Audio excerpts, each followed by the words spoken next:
ইলিশের বাড়ি চাঁদপুর।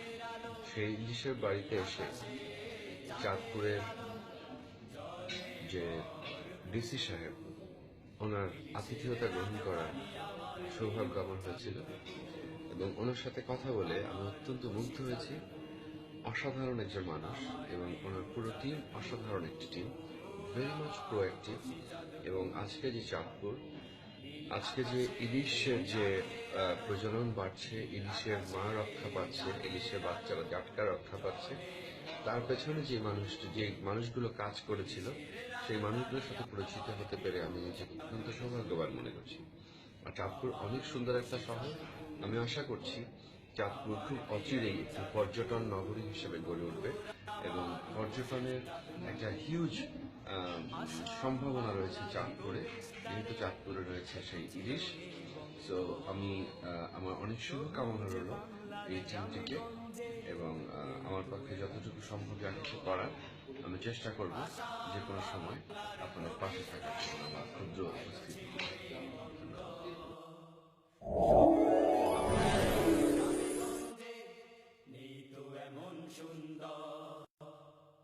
সম্প্রীতি আর মৈত্রী ঘেরা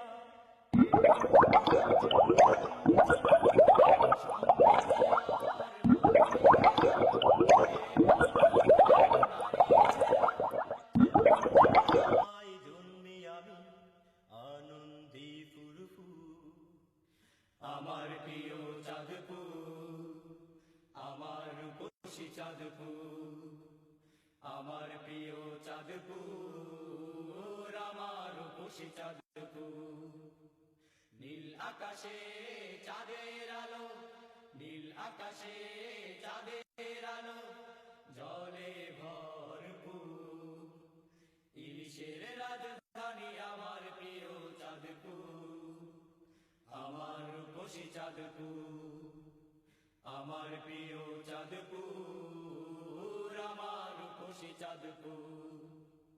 সকাল বিকাল মেঘনা রানী আসে নতুন সাজে, মানচিত্রের সব ভিটা মাটি নেই বুকের মাঝে। সকাল বিকাল মেঘনা রানী আসে নতুন সাজে, মানচিত্রের সব ভিটা মাটি নেই বুকের মাঝে। নদীর কূলে আমাদের বা রোদ বৃষ্টি সাথী 12 মাস। নদীর কূলে আমাদের বা রোদ বৃষ্টি সাথী 12 মাস। পরিকল্পনার অভাবে হয় না ভাঙন।